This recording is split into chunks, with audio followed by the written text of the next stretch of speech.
కొంతమంది అంటాడు లేదండి పోస్ట్ లోట్లు వాళ్ళు కలపలేదని. పోస్ట్ లోట్లు కలపకుండా ఈసీఐ ఎందుకు డిక్లేర్ చేస్తుంది ఎలక్షన్ కమిషన్? అసలు దీని మీద వెళ్ళి ఇప్పుడు చంద్రబాబు నాయుడు గారు తెలుసుకోవాలనుకుంటే 5 నిమిషాల్లో కరెక్ట్గా వచ్చేస్తుంది. ఎలక్షన్ కమిషన్ వాళ్ళే కరెక్ట్గా పంపుతారు. ఏంటి తేడాలని అడగాలి, ఎందుకు వచ్చే తేడాలని అడగాలి. నాకు ఒక ఆయన రాయలసీమ ఆయన ఏం చెప్పాడంటే వాళ్ళ ఊర్లో ఓ బూత్ ఉందిట. ఆ బూత్ ఎప్పుడు రిగ్గింగే, ఈవీఎంలు వచ్చినా రిగ్గింగే.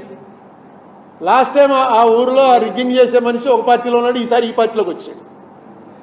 అందుకని ఆ మనిషి కూడా అందరికీ తెలుసు. వీళ్ళు వెళ్ళటం అక్కడ ఏదో 5,000 నొక్కేస్తారు, ఏదో చేస్తారు, మిషన్ వర్స్ పెట్టి నొక్కేస్తారు టక్ టక్ టక్ అని. 660 ఓట్లు ఒక పార్టీకి, వాళ్ళు కూడా జాగ్రత్తగా చేస్తారు, మళ్ళీ ఎవరికి అనుమానం రాకుండా వన్ సైడ్ నొక్కేసుకోరు. 140 ఓట్లు ఒక పార్టీకి నొక్కున్నారు. నొక్కింది ఆ రకంగా నొక్కారని 10 మంది ముఖ్యులు ఉన్నారు, వాళ్ళందరికీ తెలుసు. అది కౌంటింగ్ వచ్చేటప్పటికి వీళ్ళు 140 ఎవరికైతే నొక్కారో వాడికి 240 మెజార్టీ వచ్చింది. ఈ 660 పోయి 240 మెజార్టీ మొత్తం అంటే 1000 ఓట్ల 1200 ఓట్ల ఒక్కొక్క ఈవీఎంకి.